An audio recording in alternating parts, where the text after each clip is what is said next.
আল্লাহ পাক যেহেতু বলেই দিয়েছেন তারা ইসলাম গ্রহণ করবে না, তো এখানে তাদের দোষটা কি? তারা কাফের অবস্থায় মারা গেলে তাদেরকে আবার শাস্তি দেওয়া হবে কেন? তারা কাফের অবস্থায় মারা গেলে কবরে শাস্তি কেন? তারা কাফের অবস্থায় মারা গেলে হাসরের ময়দানে শাস্তি কেন? তারা কাফের অবস্থায় মারা গেলে জাহান্নামে শাস্তি কেন? অনেক সময় এই প্রশ্নের সঠিক সমাধান না জানার কারণে ঈমান নিয়ে টানাটানি শুরু হয়ে যায়। ঈমান নিয়ে টানাটানি শুরু হয়ে যায়। অনেক সময় মানুষ বেঈমান হওয়ার আশঙ্কা থাকে। অনেকে বলতে বলতে বলে ফেলেন, যেমনে নাসাও তেমনে নাসি, পুতুলের কি দোষ? কি বলে? যেমনে নাসাও তেমনে নাসি, পুতুলের কি দোষ? কি বুঝাইতে যায় জানেন?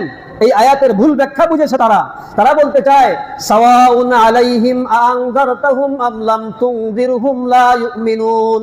তাদেরকে আপনি যতই বুঝান না কেন তারা ইসলাম গ্রহণ করবে না। তো আল্লাহ পাক আগে থেকেই জানে তারা ইসলাম গ্রহণ করবে না, তো তাদেরকে আবার কবরে শাস্তি দেবেন কেন? তারা কাফের অবস্থায় মারা গেলে কবরে শাস্তি কেন? তারা কাফের অবস্থায় মারা গেলে হাসরের ময়দানে শাস্তি কেন? তারা কাফের অবস্থায় মারা গেলে জাহান্নামে শাস্তি কেন? প্রশ্নটা খুব জটিল না? খুব জটিল। উত্তরটা একেবারেই সহজ। একটা উদাহরণ দিলে আপনারা উদাহরণের মাধ্যমে উত্তরটা বুঝে যাবেন। মুহতারাম হাজিরিন, সামনে বাৎসরিক পরীক্ষা। স্যার যদি বলে, এই তুমি এবার পরীক্ষায় ফেল করবা, তুমি পরীক্ষায় ফেল করবা, তুমি পরীক্ষায় ফেল করবা, 50 জন ছাত্র ছাত্রীর ভিতরে যদি স্যার বলেন যে 47 জন পাস করবা, 3 জন ফেল করবা, বলুন তো স্যারের কথা ঠিক আছে না ভুল আছে? ভুল না তো, সঠিক কথা। কারণ স্যার দীর্ঘ 1 বছর 2 বছর পড়ানোর পরে এই ছাত্র ছাত্রী সম্পর্কে একটা ধারণা অর্জন করেছে। কথা বলেন ঠিক কিনা? এদের লেখাপড়ার গতি, এদের পড়ার স্পিড, এদের আসা যাওয়া, ক্লাস ঠিক মতো করা আর না করা, তাদের মেধা যাচাই করে ফেলেছে। কথা বলেন ঠিক কিনা? এই জন্য উনি অগ্রিম বলতে পারেন, হয়তো বা 100% ঠিক নাও হইতে পারে মানুষ হওয়ার কারণে, কিন্তু অগ্রিম উনি বলতে পারেন তুমি ফেল করবা, তুমি ফেল করবা, তুমি ফেল করবা, আর বাকিরা তোমরা পাস করবা। এইটা যদি একজন টিচার বলার দুঃসাহস দেখাইতে পারে, অথচ এই টিচার এই ছাত্রদেরকে আবিষ্কার করেনি, বানায়নি, বানাইছেন কে? আল্লাহ।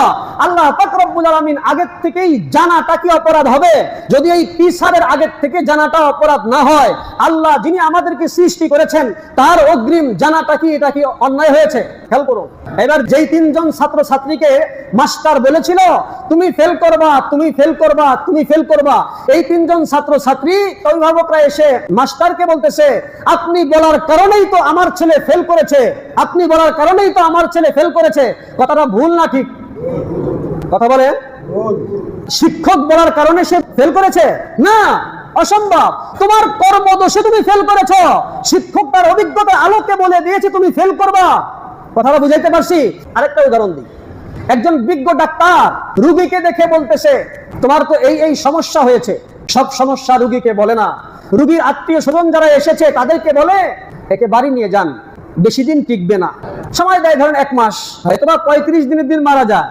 তিনি যে অগ্রিম বলে ফেললেন যে সে আর 1 মাস টিকবে, সে আর 1 মাস টিকবে, এটা কেন বললেন? এটা তার অভিজ্ঞতার আলোকে বলেছেন। অভিজ্ঞতার আলোকে যদি একজন ডাক্তার একজন রোগীর ভবিষ্যতের কথা বলতে পারে, যে আল্লাহ পাক রব্বুল আলামিন সমস্ত ডাক্তার এক পাল্লায় উঠাইলো, সেই আল্লাহর মতো এলেম আর জ্ঞান কি হবে কারো? অসম্ভব। সেই আল্লাহ তার নিজের অভিজ্ঞতার আলোকে বলেছেন যে হ্যাঁ, অমুকে অমুকে ঈমান আনবে না, আবু জাহাল ঈমান আনবে না, উতবা শাইবা ঈমান আনবে না, ফিরাউন ঈমান আনবে না, নমরুদ ঈমান আনবে না। এটা বলা কি অপরাধ হয়েছে? এখন ওই ডাক্তার যদি রোগীকে বলে থাকে তুমি 1 মাস পরে মারা যাইবা, রোগীর আত্মীয় স্বজনরা 1 মাস পরে যে যদি ডাক্তারকে বলে, ও ডাক্তার সাহেব তুমি বলার কারণেই আমার বাবা মারা গিয়েছে, এটা কত নম্বরের ব্যাককল? কথা বলেন ঠিক কিনা? মুসলমান ডাক্তার যদি অভিজ্ঞতা আলোকে বলতে পারে যে আল্লাহ পাক দুনিয়ার সমস্ত ডাক্তারকে সৃষ্টি করেছেন, সেই আল্লাহ কি অগ্রিম বলতে পারে না? আল্লাহ বলার কারণেই কি আবু জাহাল বেঈমান অবস্থায় মারা গেছে? না। আল্লাহ বলার কারণেই কি ফেরাউন বেঈমান অবস্থায় মারা গেছে? অসম্ভব। আল্লাহ তার অভিজ্ঞতার আলোকে বলেছেন। এজন্য এখানে এসে অনেকে হোঁচট খেয়ে যায়। আল্লাহই তো বলেছে আবু জাহাল ঈমান আনবে না, তাহলে ডাক্তারই তো বলেছে এই রোগী আর 10 দিন বাঁচবে, তো ডাক্তারের কারণেই কি মারা গিয়েছে? কথা বলেন ভাই, নাকি নিজের রোগের কারণে মারা গিয়েছে? আবু জাহাল নিজের রোগে মরেছে। রোগটা কি? কুফরির রোগ। ফিরাউন নিজের রোগে মরেছে, রোগটা হলো কুফরির রোগ। উতবা শাইবা নিজের রোগে মরেছে। ডাক্তার ছিলেন মুহাম্মদুর রাসূলুল্লাহ, ডাক্তার ছিলেন স্বয়ং আল্লাহ। ডাক্তারের কথাই রোগী মরেনি, রোগী নিজের রোগের কারণে মরেছে। কথাটা বুঝাইতে পারছি আপনাদেরকে? আরো অনেকগুলি উদাহরণ ছিল, সময় শেষ হয়ে গেছে, আর লম্বা করতে পারছি না। আসল কথা শেষ করে দিচ্ছি। ধারাবাহিক তাফসিরের আজকে পর্ব হচ্ছে 222, সূরা বাকারা পর্ব 19। আমরা কি বুঝতে পারলাম? সারা দুনিয়াতে মানুষ কয় প্রকার? বলেন কয় প্রকার? দুই প্রকার, হয় ইমানদার না হয় বেঈমান। জি, এই বেঈমানের ভিতরে দুইটা প্রকার আছে। একটা হলো প্রকাশ্যে বেঈমানি করে, এদেরকে বলা হয় কাফের, আর একটা অপ্রকাশ্যে বেঈমানি করে, এদের কি বলা হয়? মুনাফিক।